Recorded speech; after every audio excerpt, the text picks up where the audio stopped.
a lot of African Americans out here, they don't understand the value of fantasy and science fiction. And when you look at today's book market and today's film market and television market, fantasy and science fiction are a booming business. Unfortunately, many African Americans, their number one shows are shows like Empire, Scandal, and Blackish. And they're still following old models for entertainment that were set back in the 1970s, the 1980s, and the 1990s. And sadly, because they're still following these markets from 40 years ago, they're missing out on an opportunity to capitalize on what could be one of the biggest marketplaces of all. When we look at the box office for films like The Avengers and The Avengers Age of Ultron and many of these other science fiction and fantasy movies, they make hundreds of millions of dollars. And if you look at the book series like Harry Potter and Twilight, those series make hundreds of millions of dollars. However, when we go to the African American markets, we see that they are small and they're actually shrinking because a lot of people are not trying to adapt to different genres and a different viewpoint. A lot of black people, they dismiss science fiction as something white and they dismiss fantasy as something white.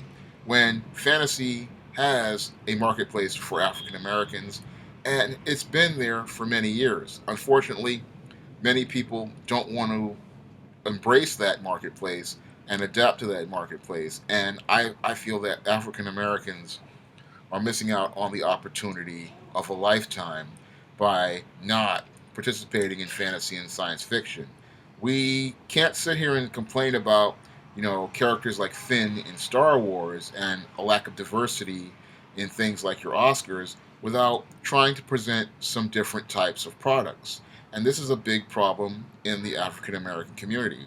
We don't understand that in order for people to see black people differently, we have to start creating different types of products and products that can reach different marketplaces. Um, these ghetto movies and hood movies and Tyler Perry type movies, yes, they do okay in the United States, but when it comes down to foreign markets, they're not going to be able to compete. And many movie studios these days and many publishing companies, they rely heavily on those foreign markets in order to pull a profit, and they want products that can reach those foreign markets and reach customers outside of the United States. And African Americans could have an opportunity to reach those marketplaces if we would create products for them like I do with the ISIS series and books like Spinsterella and The Temptation of John Haynes. But a lot of African Americans don't want to, put in that effort or do that research, and and a lot of us miss out on those marketplaces because we don't want to create products that present a different perspective of black people.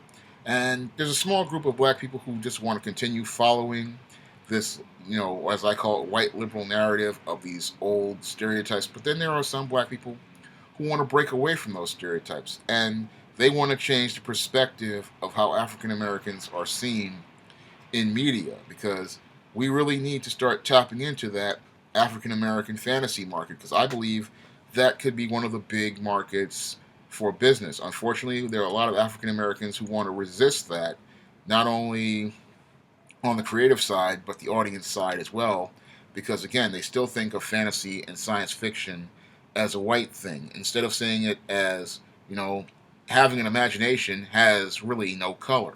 You can create any sort of world for characters to be in, and you can create any sort of situation for them to be in. Whenever I imagine, fantasy stories, I always imagine predominantly black characters and a world with black people in it, having action-packed adventures. And the reason why I do imagine that way is because I believe that there is a place for black people in science fiction and fantasy, and we really need to continue to push to make sure that we get represented and our stories are told by our people.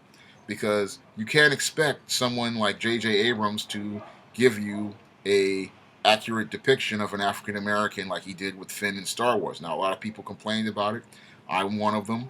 And my view is this: if I don't like the view of African Americans presented by mainstream media, I have to come out with my own images of African Americans in a fantasy story, like I do doing like I've been doing with this ISIS series, books like The Temptation of John Haynes and the upcoming Man Who Rules the World, and we have to continue to produce those type of books and those type of movies, and we have to go out and support those types of books and those types of movies, because that's how we get diversity. We really need to start supporting different kinds of stories and different types of perspectives of the black experience, because without those types of perspectives and stories, we're not going to be able to compete in a global marketplace. Because yes, a hood movie may make 20 million at the box office, and it may even make 200 million like Straight Out of Compton did, but the way to make the billions of dollars at the box office is to try to enter into different genres and different art forms, because the big money is made, as always has been made for the last 40 years, in fantasy and science fiction movies, and African Americans have never really try to capitalize or try to take advantage of that marketplace. um, yes, there have been films here and there, but I mean, there's never been a real concerted effort to really go after that global marketplace. And I think that there is a place for an African American sci-fi or fantasy film in the global marketplace that can compete and can do well. But it just takes African American producers, filmmakers, and actors to go out and make it. And I believe there's also, an opportunity for an African American fantasy book to even break the international market as well. But we just have to go out and make the efforts to try to target those markets. Now, I've gotten some foreign sales on ISIS series books, and I believe that, if we keep trying and pushing, we can, change the view of black people throughout the world with fantasy and science fiction.